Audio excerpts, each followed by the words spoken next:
Coucou les enfants. Alors là, je suis en train de filmer une des chenilles en train de se déplacer.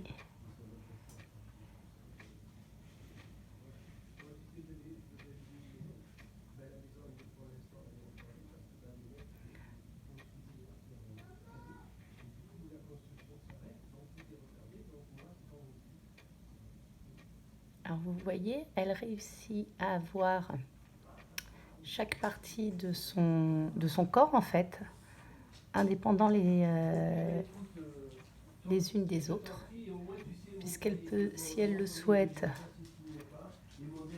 déplacer son corps devant tout en restant accroché par les pattes arrière. Bonne journée. Vous voyez, et chaque déplacement, en fait, ce sont ces anneaux qui se déplacent les uns derrière les autres.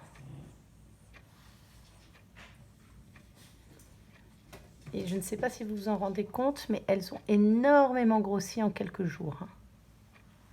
Puisque je vous renverrai des photos que j'avais prises avant, enfin au moment de leur arrivée dans la classe.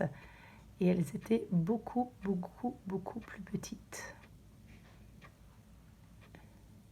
Je vais essayer de tourner le pot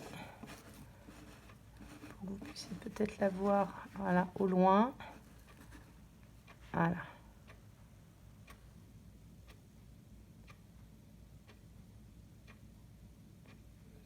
Et j'en profite pour faire le point sur l'ensemble des chenilles.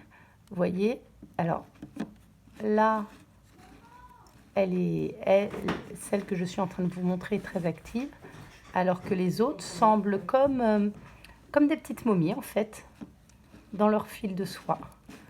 Mais elles ne sont pas encore à l'étape de cocon, puisqu'elles continuent encore à se nourrir. Et comme dans le livre de la petite chenille, je vais vous montrer le deuxième pot, comme le livre de la petite chenille, elle grossit. Et vous voyez, comme elles grossissent, eh ben, on a l'impression qu'elles sont de moins en moins actives.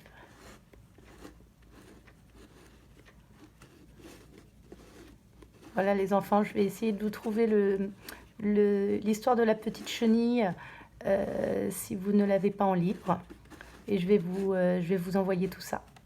Je vous fais de gros bisous. Au revoir.